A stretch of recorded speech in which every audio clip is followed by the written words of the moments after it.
your portfolio itself now, Laura, please? Yeah. Thanks. And then if you want, just imagine you're at an interview, blah, blah, blah. Take us around some things that highlight, you know, your growth in the sense that you want to demonstrate or show to the world. Okay.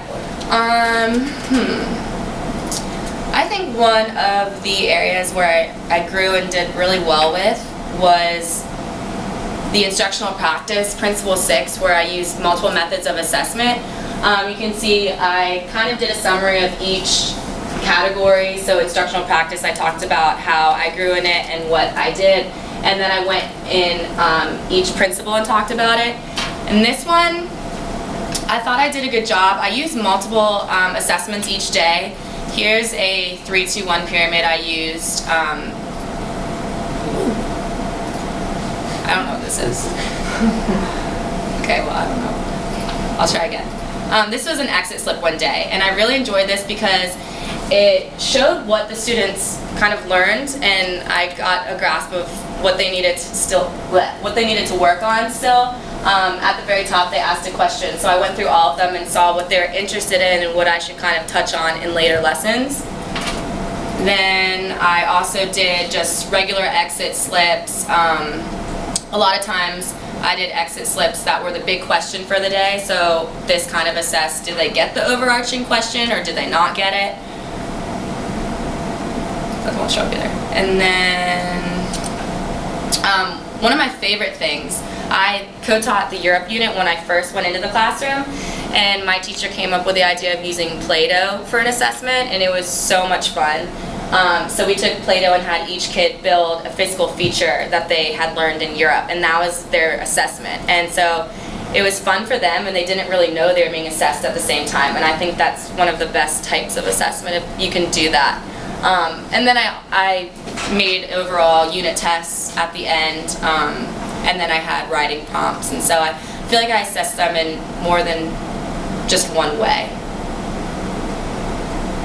And then I'll talk about one area I don't think I did that well on was civic ideals and practices, because I just could not figure out a way to touch on this subject in world geography, because in world geography my units were so broad.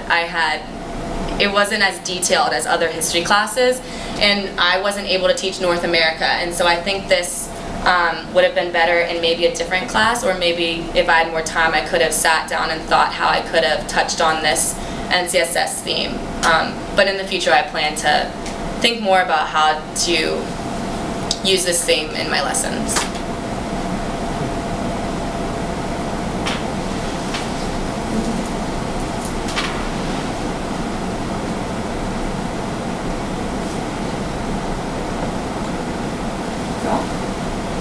I have a question about your incorporation of art. Did you generally said that they liked it, and you generally talked about how you found that assessing them in multiple ways, what you found that they grew from it too. Did you have anybody that just rejected it and didn't do well and didn't respond to the art in your classrooms, or didn't feel that they were good enough at it? Yeah, I mean, well, when I did that, I tried to either do it with group work or a partner so that they could build off of one another. But the postcard was individual, and I did find a lot of students, not a lot, but a few, come up to me and they were like, I can't draw, Miss McBride, I don't know what to do. And so I just reassured them, like, I'm a terrible drawer too. So I was like, just do your best, just have fun with it. It's not graded on skill or anything. So once I think they figured that out, it was a lot better. But there were some students that didn't like it as much. So I didn't do it every day, but I just found that it was something different that others really enjoyed. Can I just follow up? So if it wasn't being graded on skill, like their drawing skill, what if they couldn't show you what they understood by drawing? What other ways did you let them show you what they were understanding or what they learned from your lesson? Well, the postcard I graded on the letter part of it.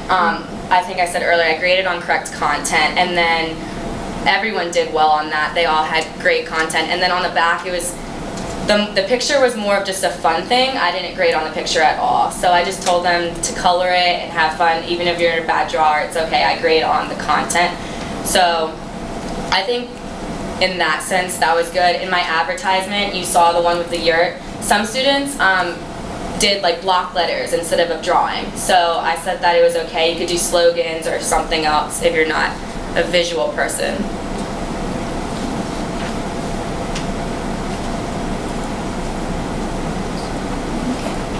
Thank you.